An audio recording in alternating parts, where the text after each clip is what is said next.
কি কস? আমি নিজে বস্তার ভিতরে মাল ঢুকাইছি। মাল গেল কই? ভাই এমন তো কোনোদিন হয় না। আমরা তো কেউ বস্তা থেকে চাইল নেইও নাই, আর জানতামও না যে এটার ভিতরে পাথর আছে।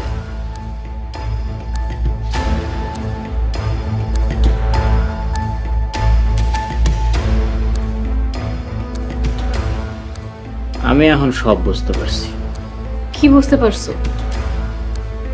তোমার আমি পরে কমবো, তুমি যাক ঘরে যাও।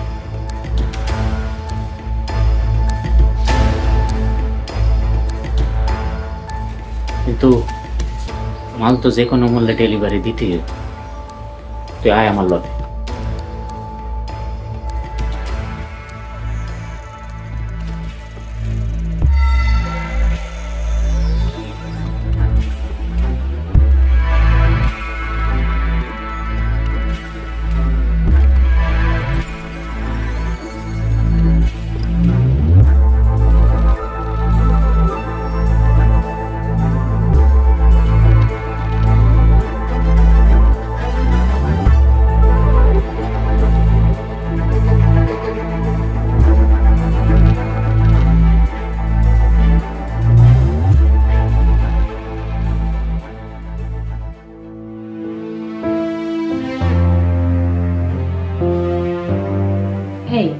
তুমি কি এত ভাবতেছো?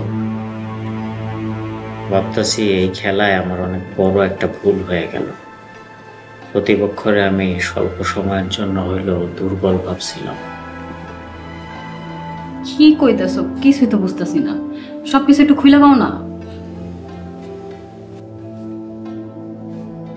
চাইলের বস্তা থেকে কোষ্টি পাথরগুলো তোমার ভাই আর ভাবি নিয়ে গেছে।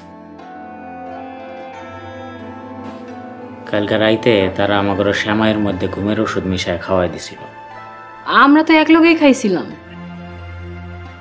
মনে করে দেখো, খাইছিলাম খালি তুমি আর আমি, তারা খায় নাই। ভাইয়ের ডায়াবেটিসের কথা কেউ বাইরে খাইতে দেয় নাই। তোমার ভাবির সামনে কোনো বাটি আছিল না। হ তাই তো, সর্বনাশ। তারা আমগুলোকে এমন করে খেলবো এটা তো বুঝি নাই। খেলা তো এখনো শেষ হয় নাই, খেলা শুরু। তো তোমার ভাই খেলা শুরুটা ভালোই করছে, শেষটা করবো আমি। এখন কি করবা? কি করুম সেটা তো আর তোমার কখন যাব না। তাই মনে রাখো, তোমার ভাই যে কামটা করছে তার লগে হ্যার অনেক বড় একটা মাসুল দেওয়ার লাগে। আজকে রান্নাটা কিন্তু মজা হয়েছে। আজকা হাসি ভাবি রান্না করছে। ও চিন্তা করলাম কালকে তো চলেই যাবো, এর লেগে আজকে সব রান্না আমিই করছি। ভাই তোমাকে লেগে আমি সেমাইও রান্না করছি। হুনা ভাবি, উনি এতদিন আমার রান্নার ভক্ত ছিল, এখন তোমার হাতে রান্নার ভক্ত হয়ে গেছে। মতি, আমরা কিন্তু ভোরেই চলে যাবো, বুঝলা? ভোরে কেন?